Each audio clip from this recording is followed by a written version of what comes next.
Hi! எல்லாரும் எப்படி இருக்கீங்க? நல்லா இருக்கீங்கன்னு நம்புறேன்.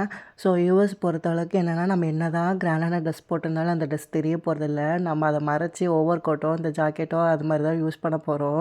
ஸோ நான் ஹஸ்பண்ட்ட என்ன சொன்னேன்னா, பேசாம எனக்கு இனிமேல் ட்ரெஸ் வாங்கி தரதுக்கு பதிலா ஜாக்கெட்ட டிஃப்ரெண்ட்டா கலரா வாங்கி குடுத்துருங்க. நான் அதுதான் போட்டுக்க போறேன் அப்படின்னு சொல்லிட்டு இருந்தேன். ஸோ இன்னைக்கு வந்து பார்த்தீங்கன்னா, க்ராசரி வாங்கலான்னு சொல்லிட்டு நேத்தே கொஞ்சம் லிஸ்ட்டெல்லாம் ரெடி பண்ணி வச்சிருந்தேன். க்ராசரி வாங்கலான்னு சொல்லிட்டு கடைக்கு வந்துட்டேன். இது வந்து நான் யுஎஸ்ல வந்த புதுசுல என்ன ஆச்சுன்னா, டாலர்ல வந்து நான் இந்தியா ரூபீஸ்க்கு கன்வெர்ட் பண்ணி பார்ப்பேன். இவ்ளோ ரேட்டா? அவ்ளோ ரேட்டான்னு பார்த்துட்டு இருந்தேன். அதுக்கப்புறம் என் மைண்டு நான் ஃபிக்ஸ் பண்ணிட்டேன். ஸோ இப்படி நம்ம கன்வெர்ட் பண்ணோம்னா, நம்ம எதுவுமே வாங்கி சாப்பிட முடியாது. நம்ம தேவையில்லாத எதுவும் செலவு பண்ண போறது கிடையாது.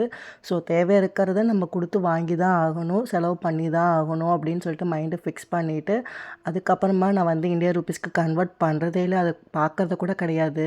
ஸோ நம்ம என்னதான் வாங்கினாலும் வாங்கி தான் ஆகணும். சாப்பிட்டு தான் ஆகணும். சர்வே ஆகி தான் ஆகணும்.